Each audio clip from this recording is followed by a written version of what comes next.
Tonight, three conflicts putting global diplomacy to the test. The Middle East, Ukraine and Sudan. World leaders are all in the same room in Washington, so why isn't the violence ending? In Beirut, no hope on the horizon, just more missile strikes, even as US officials said a truce could soon be declared. Tonight, we witness the grief in southern Lebanon after 9 women and children were killed in one house. As Benjamin Netanyahu flies in, another leader tries to sell his victory plan, this time to end the war in Ukraine.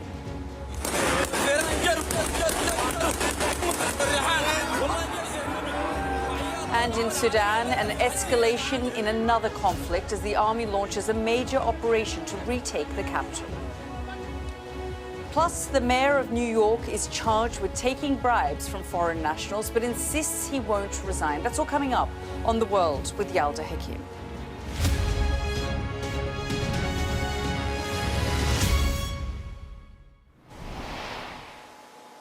Good evening and welcome to the programme live from Beirut on a day which began with hopes of a truce between Hezbollah and Israel. But as ever in this region, so much can change so quickly. Instead of a pause in the violence, the Israeli Prime Minister, now in New York to address world leaders, insisted his military would continue their assault full force, and they did.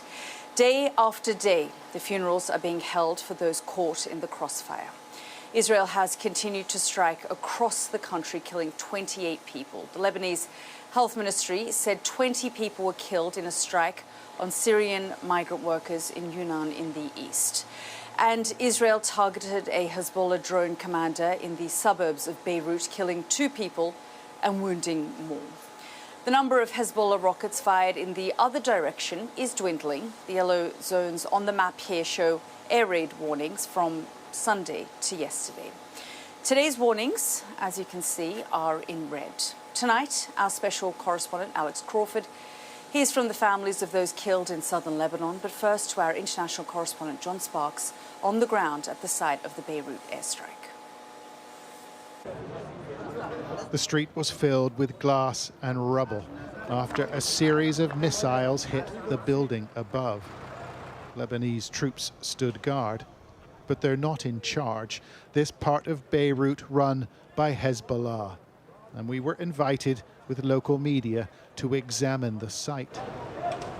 It's the 4th time in a week this area, called Dahia, has been targeted. And in footage released by the Israeli Defense Force, we see multiple weapons puncture the building's outer shell. It claims a Hezbollah commander, Mohammed Su'ur, was killed in the attack. That wasn't immediately confirmed, nor has it intimidated some of the group's supporters. "I die for Hezbollah," he shouts. These images taken just after the blast, as the international community launched an urgent campaign for a temporary truce. But all prospects for a ceasefire were quickly blown away. At least 2 have died, with 15 injured here. It's completely chaotic scenes here. We are being given a rapid tour of the bomb site by Hezbollah, by their security people, being brought through at some speed. You see the rubble coming down, the dust is coming up. It's another strike. We ran out of time. Yeah, okay, we've got to go. But the feeling on the streets was clear. What happened is an ongoing crime committed by the Israeli enemy, and we witness this scene every day, day after day, in a densely populated neighborhood. The Americans have been working on a settlement. They said they were expecting a deal, but the Israeli Prime Minister won't be dragged into a ceasefire. As he arrived in the US for the UN General Assembly, he said the fight will go on. My policy, our policy is clear. We are continuing to strike Hezbollah with full force, and we will not stop until we reach all our goals. Those goals may include a land incursion into Lebanon. Here we see heavy armor moving north, one day after Israel's army chief told personnel to start preparing for a possible ground operation. The preparations have already begun. Israel's 7th Brigade here simulating maneuvers just a few kilometers from the Lebanese frontier. Hezbollah too was said to be considering a ceasefire, yet it fired a barrage of 45 rockets. Some were intercepted, said the Israeli military. Many, it seems, ended up in the sea. Talks about talks won't stop a conflict that has killed hundreds of people. Both sides seem committed to waging this war. John Sparks, Sky News in Beirut. And we'll be speaking to John a little later in the programme. Now, across Lebanon, there is a real sense of shock at the speed that this conflict continues to escalate. More than 26 people were killed in Israeli strikes today, and more than 700 since Monday. With that comes a great sense of grief. Our special correspondent Alex Crawford has seen that firsthand. She's in the southern city of Tyre, closer to the border between Lebanon and Israel. From there, she sent us this report. The Israeli bombing of Lebanon shows no sign of stopping. The bombs keep on falling. 3, 4 airstrikes. And this in the face of a growing global demand for a halt. The past 24 hours has seen fresh areas hit and more children killed. Hassan was only 6 years old, killed alongside his mother and father. His elder brother Ahmed, who helped carry their coffins, was pulled out of the rubble alive but wounded. Another brother, 15-year-old Yusuf, also survived. This village is 60 kilometers from the southern border front line. There's a communal shock after only a day earlier taking in more than 1,000 displaced people who'd fled the bombing further south. As the surviving sons mourned, relatives insisted their father was a well-known taxi driver and welder in the village, although also a Hezbollah supporter, like much of this community. And the bulk of those killed in the Israeli airstrike here were women and children. They're hitting civilians to put pressure on our resistance. Israelis are claiming there were weapons in the house, but this family had just taken in 2 other displaced families, also civilians, and this was a 6-year-old child. The family's home up in the hills in a residential neighborhood is now utterly flattened, just a few remnants of family life still scattered around. The parents and their youngest son were killed, along with both the displaced families they'd given shelter to, who came here believing this was safe. In total, 6 children, 3 mothers, and the family's patriarch died here. The huge amount of devastation, as well as the terror this is causing, and the high number of civilian casualties in just this one airstrike, is what's causing so much alarm and anger. The people in this village view Israel as the aggressor and Hezbollah as their defenders against a country which has invaded them before and is threatening the same again. Israel has killed more than 600 people in the past few days in Lebanon, okay? And we're targeting only military bases. So that's what terrorism. They're calling us terrorists, but they've killed more than 600 people. The Israeli forces say they're destroying Hezbollah's infrastructure and killing its fighters, and insist the militants are hiding in homes. The bomb sites we've been to show many signs of civilian life. These were businesses and shops. To many in Lebanon, the Israeli military operation looks like a blanket targeting of the entire population, including emergency workers, with the Ministry of Health saying doctors, ambulance crews, and at least 4 firefighters have been killed. We spoke to one firefighter who asked not to be identified for his own safety, who told us he was very afraid. This is definitely wrong. The civil defense and the fire crews who help civilians and who put out fires and open roads should not be targeted. And this protection exists in every country's laws. Hezbollah's repeatedly said it'll only stop its attacks on Israel since October if there's a Gaza ceasefire. And mourners here believe anything else is unacceptable. If there's a ceasefire, it will not be so long, because if we did like this, Gaza will stay alone. Yeah, we did nothing. We are. It will be a 1-year war for nothing. The calls for a ceasefire here don't seem to be heeded by either side, with mounting warnings that full-scale war will be devastating for both Lebanon and Israel. Alex Crawford, Sky News in southern Lebanon. Well, despite what global leaders are saying, all signs here on the ground suggest that this conflict is only escalating, and those reports earlier of an imminent ceasefire appear somewhat premature. Today, the Israeli Prime Minister arrived in New York for the UN General Assembly. So can world leaders there push Benjamin Netanyahu towards a pause in the fighting? Well, let's go straight to our Dominique Waghorn, who joins us from the UN General Assembly. No, I'm told Dom is not there at the moment. As soon as we get Dominique, we will be bringing that to you. But let's speak with our international correspondent, John Sparks, who's with us here now. John, we will go to Dom in a second. But, I mean, this place is desperate for a ceasefire. Today, I was speaking to a minister who's handling the emergency relief here, and he said to me 250,000 people have been displaced. You went out, we saw in your report, another, bomb site, essentially, and we could see the devastation. I mean, 250,000 people displaced in what? In a week? I mean, that is an extraordinary number. Over the course of the year, we're talking about 1,500 people who have lost their lives. I mean, that's not a crisis, is it? It's worse than that. In Dahir, this densely packed neighborhood, a stronghold of Hezbollah, yes, but it has been hit 4 times over the course of the last week.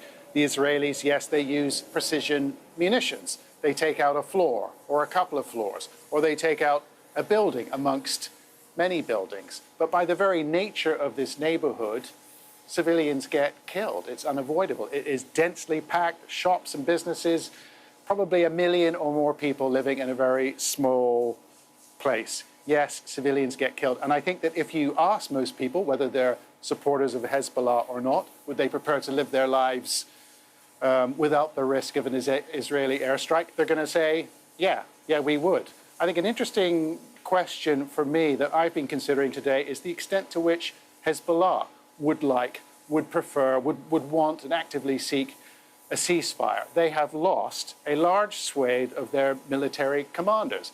The Israelis say they have killed another one today, an individual called Mohammed Sarir, who was the head of their drone unit.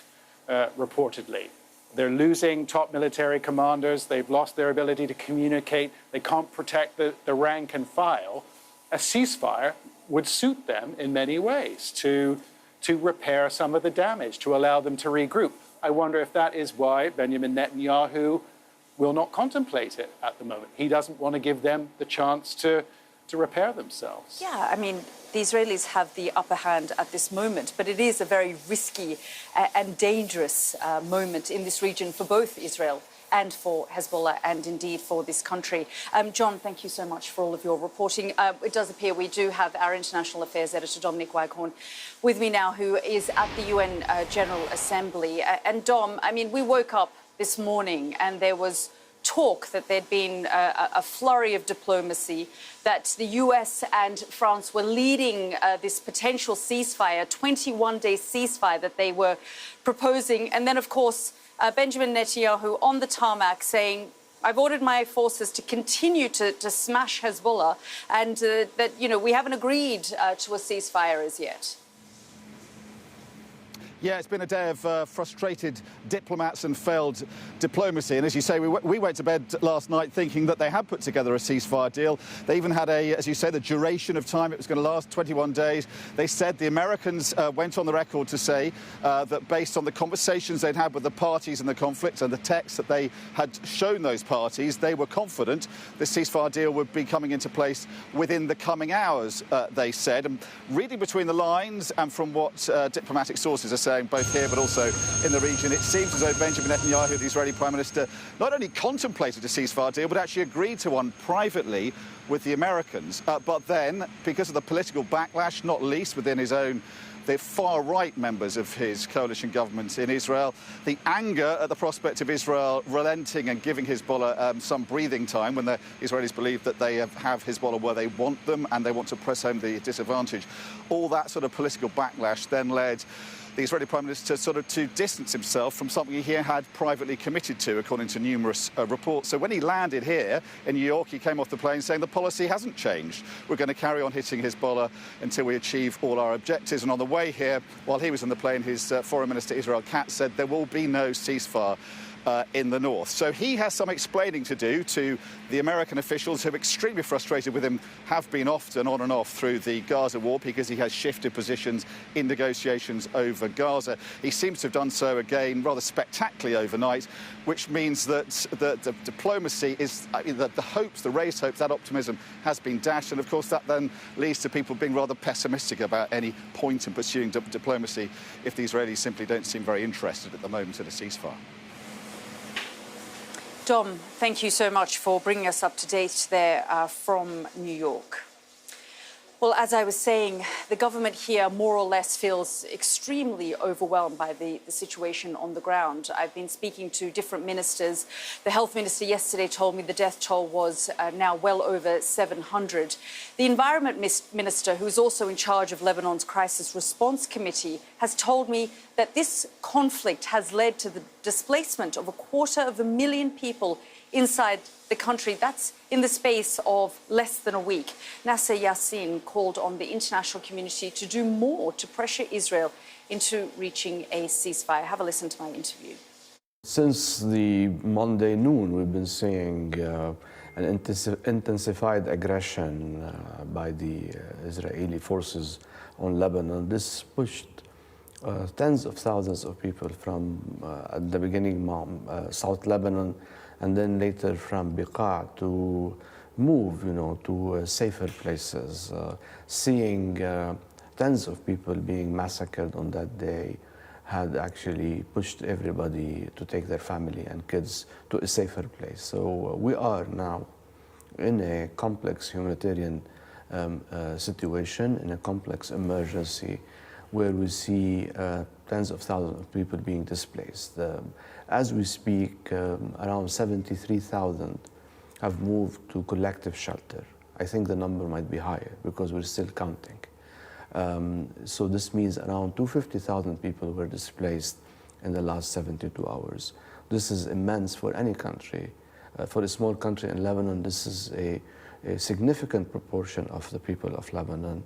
For a country going through multiple crises, this is even more straining all the facets of the response we are working on.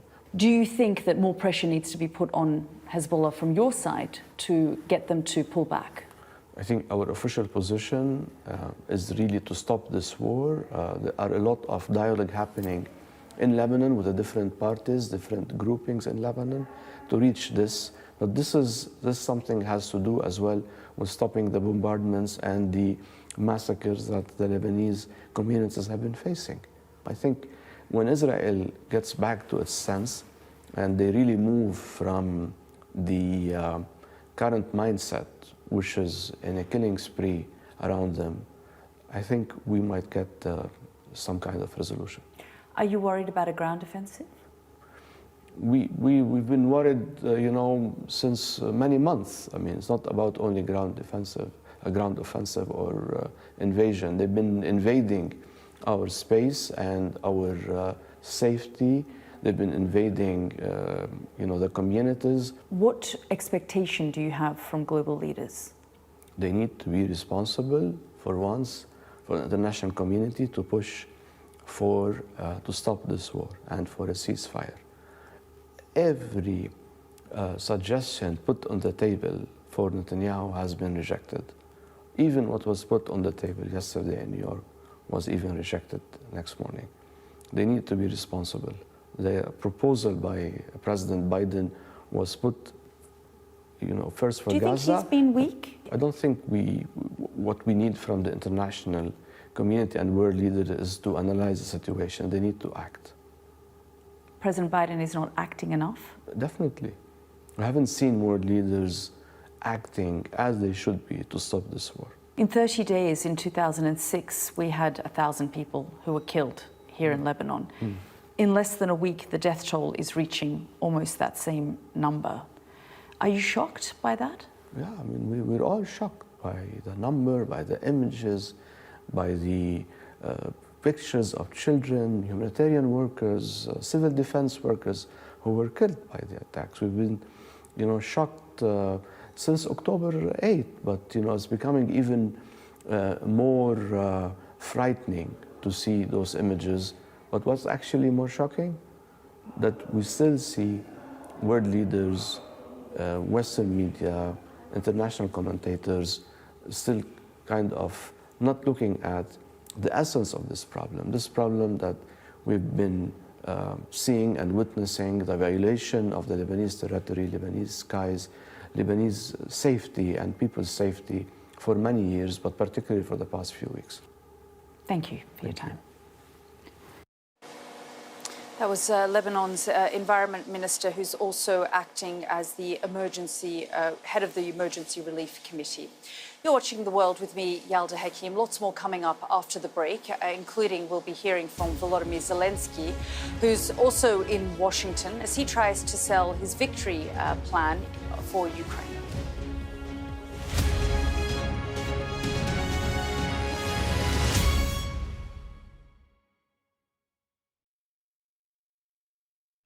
We arrive, a secret hospital hidden in the Myanmar jungle, treating the victims of this bloody war. This is Myanmar today. Its military rulers don't want the world to see, but we have. I fight for my own future. I fight for my generation's future. This is an actual crime. They don't care for that. Myanmar army is only a couple of kilometers away. But this is a major humanitarian disaster.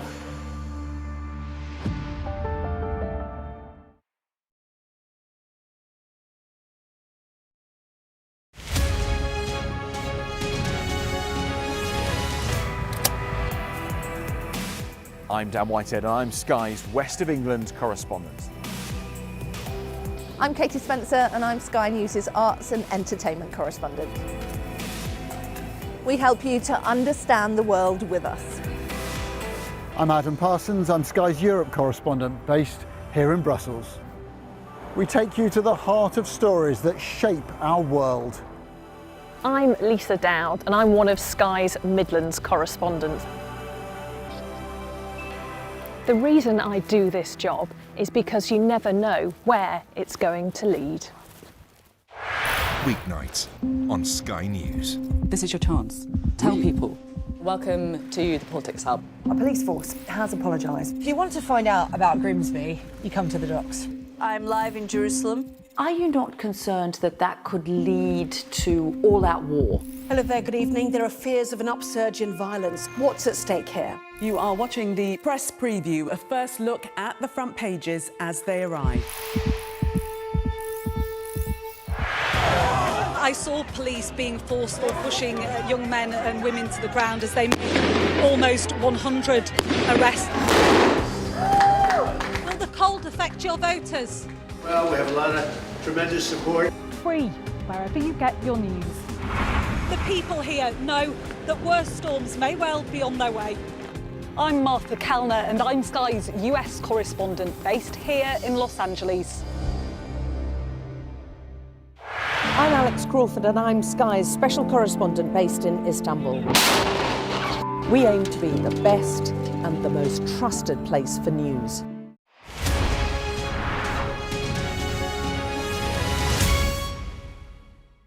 There's always more to the news than a headline. We want to discover, to delve a little deeper, to find out what's really going on.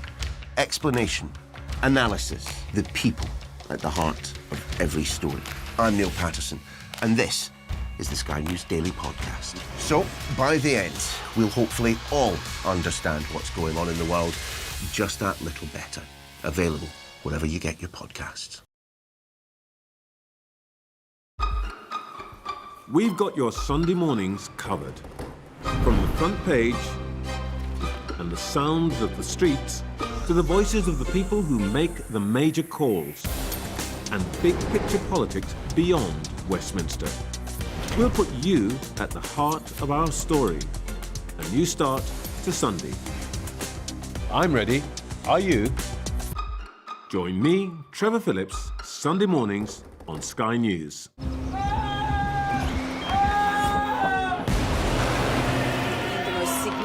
day of this conflict. They keep telling us that they want aid. And this is what's left of it.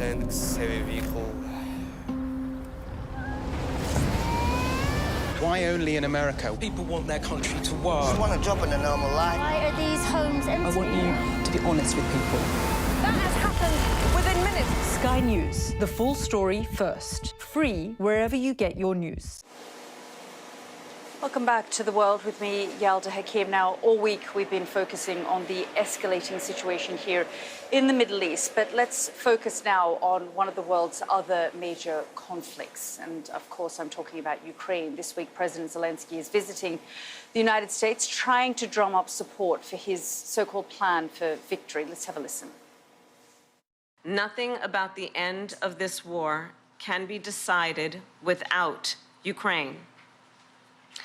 However, in candor, I share with you, Mr. President, there are some in my country who would instead force Ukraine to give up large parts of its sovereign territory, who would demand that Ukraine accept neutrality and would require Ukraine to forego security relationships with other nations.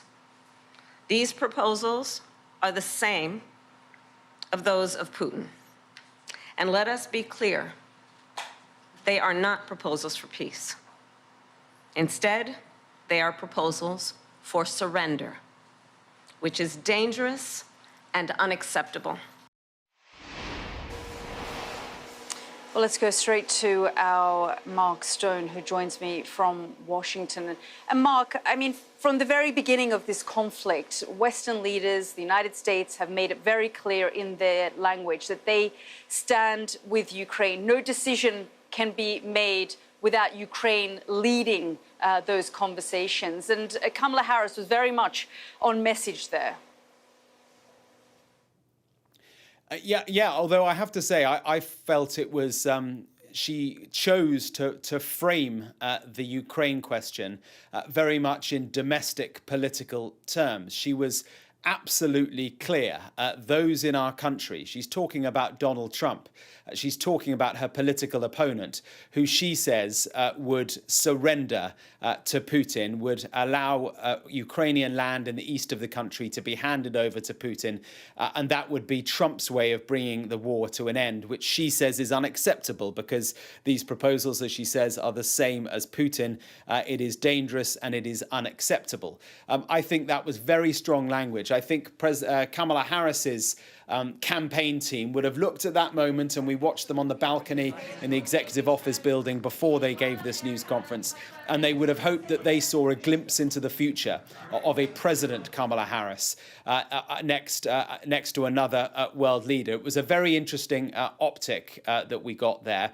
The broader question, to answer your question, is the real challenge that Volodymyr Zelensky has. He's back here in Washington once again. How many times has he been here? Every time he comes, he asks for money, he asks for weapons, and he gets that, much to the concern of some on the right, on the Trumpian right of the Republican Party.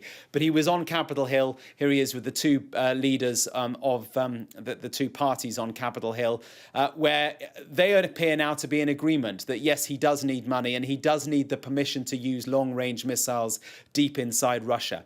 That is a key part of his peace plan, which his plan to bring the war to an end, which President Biden is not willing to give the green light to.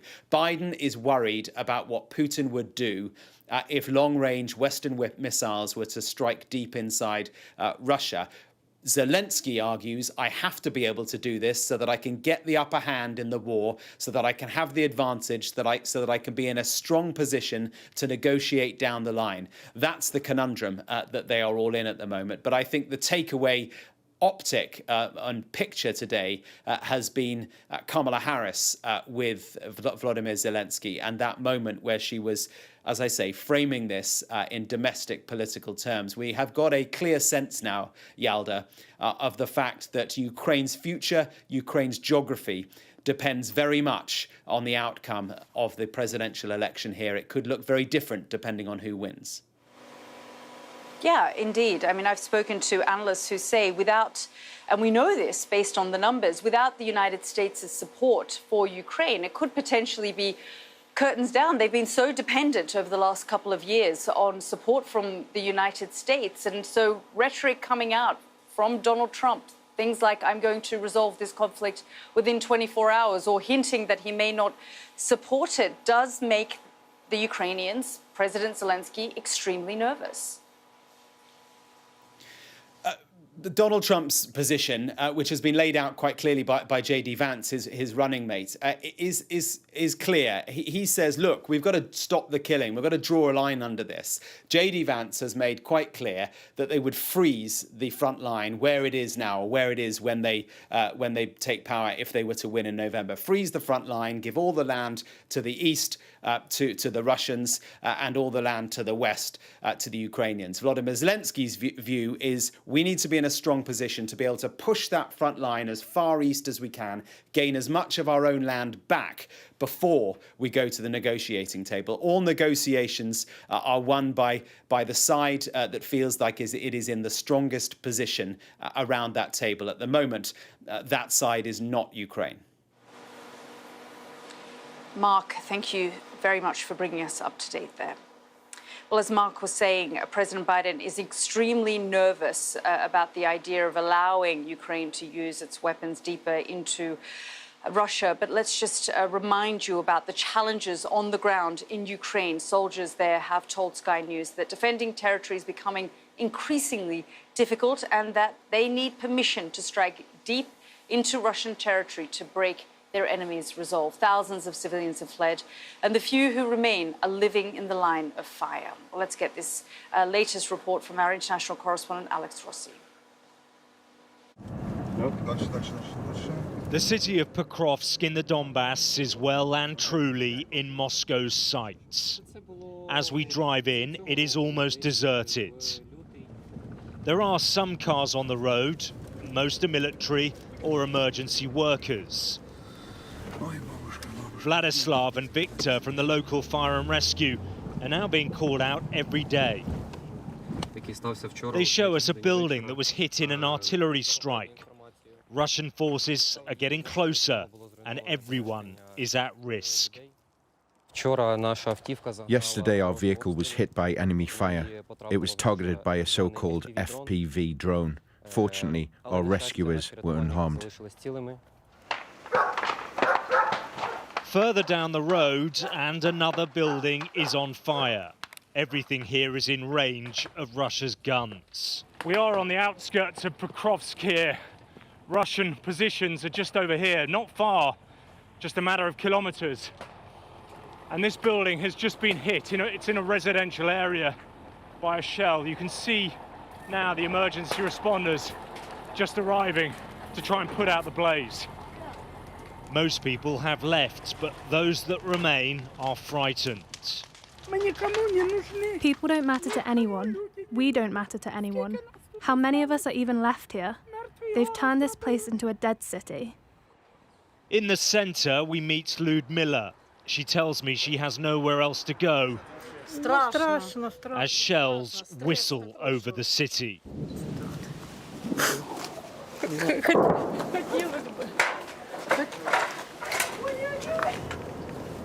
Pokrovsk is continually under fire now because it is strategically important. It's why its bridges and roads are being targeted.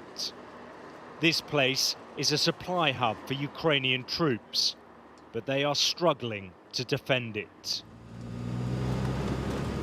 We are taken by the military to an artillery position. As we drive, they keep an electronic jammer close at hand. It is a defense against Russia's kamikaze drones. The soldiers here are often firing many rounds a day, but the enemy's creeping advance is relentless. The men say they need better weapons and permission to strike deep into Russia with Western missiles. The enemy increases their production every day. For example, ammunition and FPV drones. So we need to destroy all of that, along with their supply routes. As this European war enters its third winter, It is clear Vladimir Putin will keep throwing men and weapons into the fight. Ukraine is managing to slow the advance, but without more help from the West, the troops wonder how long they'll be able to keep up this defence. Alex Rossi, Sky News, Eastern Ukraine. This is The World with me, Yalda Hakim. Lots more coming up after the break. Sudanese rebels say they're ready for a ceasefire. That's after the army launched an operation to take back the capital. And the Category 3 hurricane due to make landfall in Florida, bringing warnings of unsurvivable storm surges.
I say, bring it on. With America divided and tensions running high, get ready for an election like no other. Join our teams as we follow the campaign trail as America decides. We will win, win, win. Get closer to the action this US election with full reaction and analysis. Sky News, the full story first. Welcome back to the programme. Let's go to Khartoum now, where the Sudanese army has launched its biggest offensive against the rebel RSF group since losing control of the capital.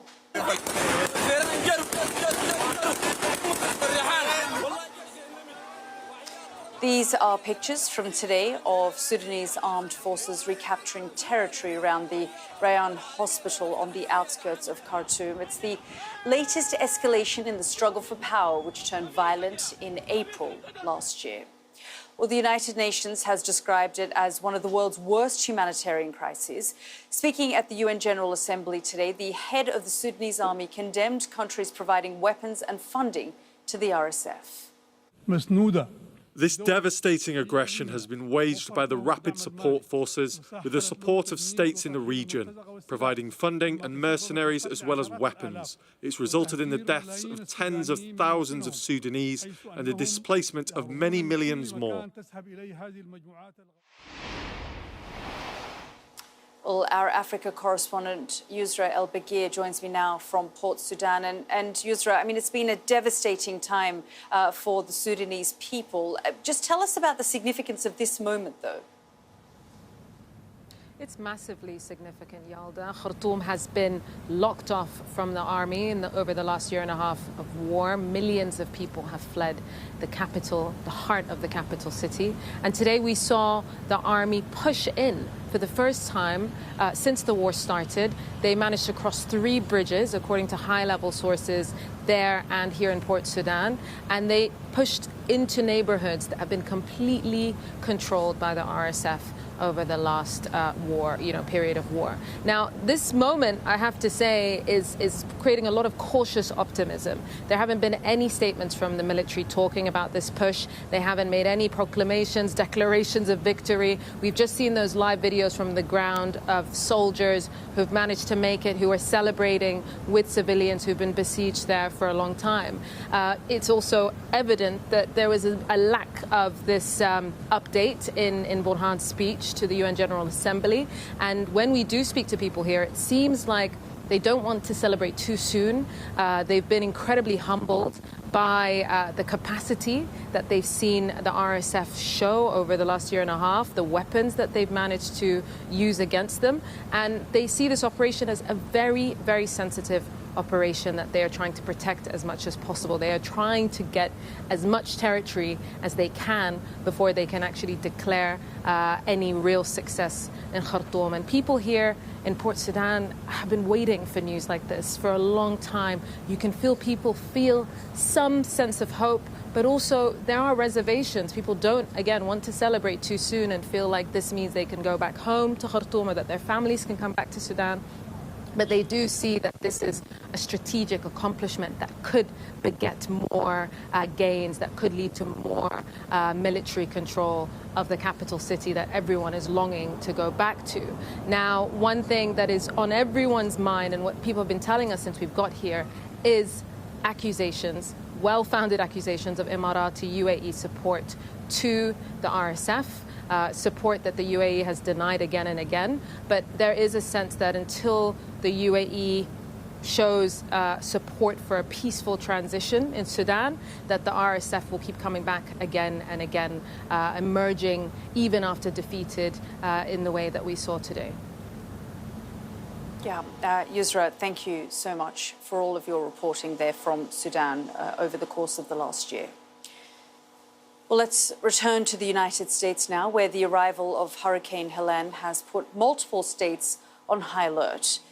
Hurricane Helene started as a tropical storm, then grew to a Category 2 hurricane with wind speeds of 100 miles per hour in the Gulf of Mexico.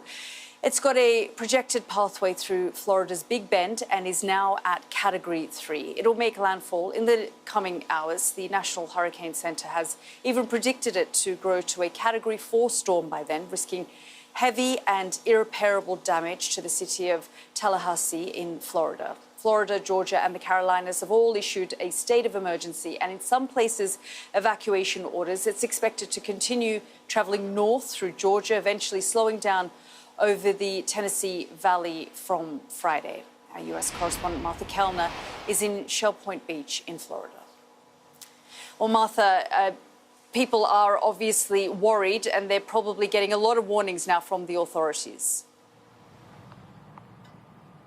They certainly are, Yalda. Hurricane Helene's already been upgraded to a Category 3 hurricane. That is a major hurricane, and it will gain further strength as it moves across the warm waters of the Gulf of Mexico towards where I am on Florida's northwest coast. I'm at a community called Shell Point Beach. This is one of the coastal communities directly in the path of this storm.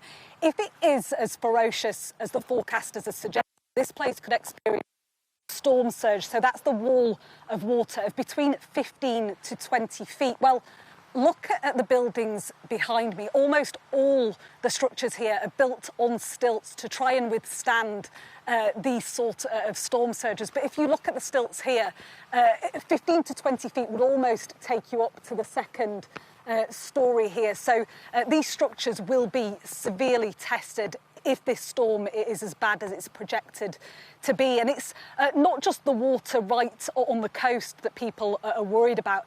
Hurricane Helene is such a massive storm system, around 400 miles wide. It's moving very slowly indeed. That means that flooding over a sustained period of time could be a danger too.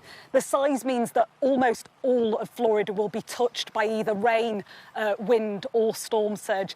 In addition to that, there are emergency warnings in place in the neighbouring states of Georgia, North Carolina, South Carolina, even up into Virginia as well. I have to say it feels almost eerie here. Almost everyone has abided by the mandatory evacuation orders and has headed further inland to try and keep themselves safe, if not their properties. Martha, thank you so much. Now, stay with us. You're watching The World with me, Yalda Hakim. Next up, why the mayor of New York has been charged with bribery and fraud, and why Eric Adams insists he won't resign.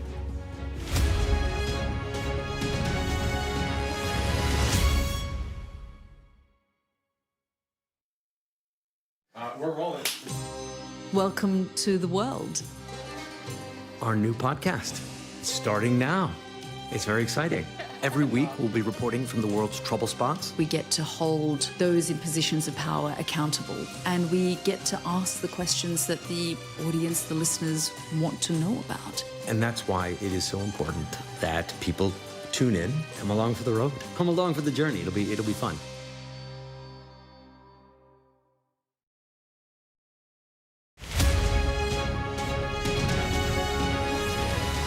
Our app gives you the very best of Sky News wherever you are.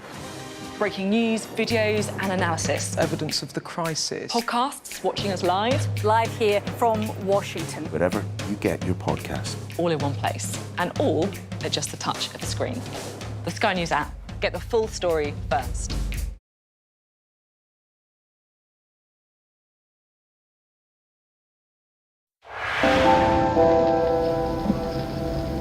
I'm Stuart Ramsey, and I'm Sky's chief correspondent.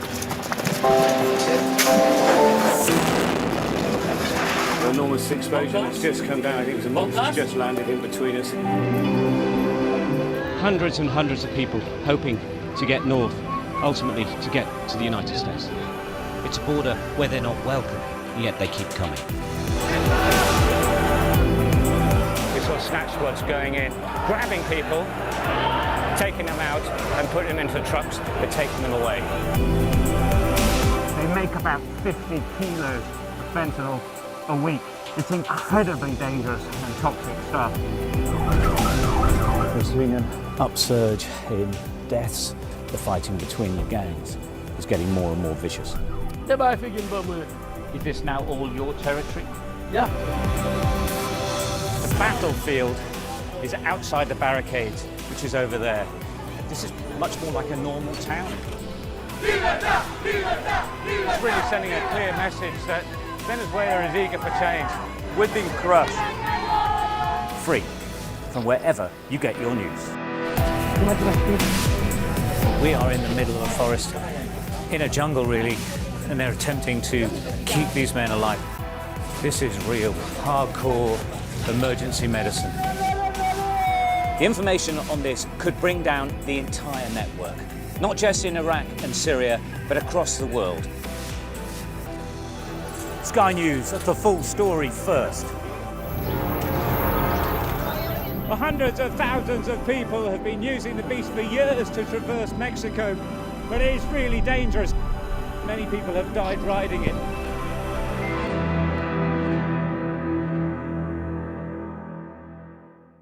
There's always more to the news than a headline. We want to discover, to delve a little deeper, to find out what's really going on. Explanation, analysis, the people at the heart of every story. I'm Neil Patterson, and this is the Sky News Daily Podcast. So, by the end, we'll hopefully all understand what's going on in the world just that little better. Available wherever you get your podcasts.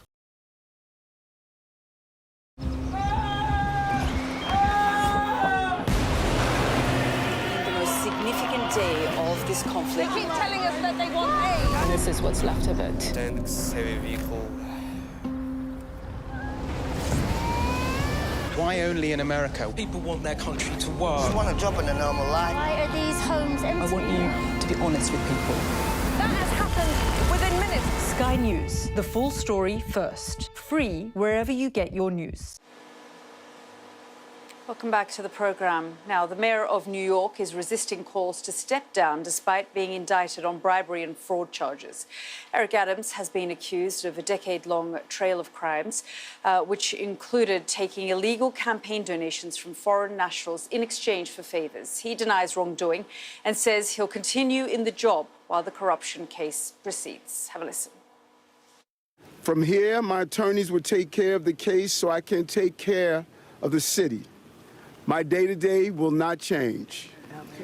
I will continue to do the job for 8.3 million New Yorkers that I was elected to do. Amen. And the 300,000 plus employees of our city government will continue to do their jobs, because this is what we do as New Yorkers. Eric Adams there. Well, joining me now is criminal defence attorney Deborah Blum. Thank you so much for joining us here on the programme. I mean, obviously, Eric Adams has said he's not going to step down, but these are incredibly serious charges. Just talk us through them. So yes, he's charged with a scheme to defraud. So these are white-collar charges, and they're relating to gifts that he received from the Turkish government and officials and corporate officials. And ultimately, it amounts to around $100,000 in luxury travel that he received, and he's alleged to have concealed that. So that's what the indictment surrounds. It's for bribery, conspiracy, wire fraud, and soliciting campaign contributions from foreign individuals. Tell us about the wire fraud. Exactly what happened? So anything that's a federal crime generally could be wire fraud. That's when money passes hands and it's done through a bank, which is a means of violating the federal code.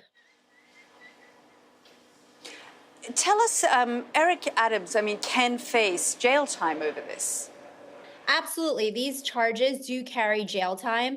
You know, overall, $100,000, what he's alleged to have done is not such a big deal, right? Like ultimately, usually people are indicted for much greater sums of money exceeding $1 million.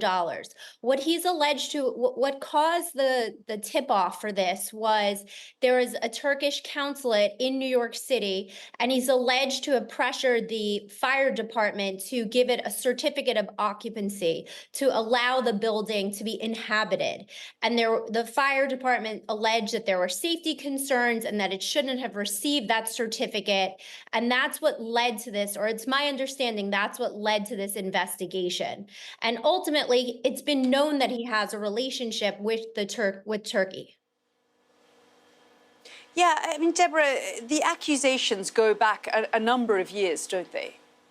They do, yes. So it dates back to when he was borough president of Brooklyn, and it's now until when he's in the mayor. So it goes back to around 2014, and they're alleging that this behavior went on throughout his political career.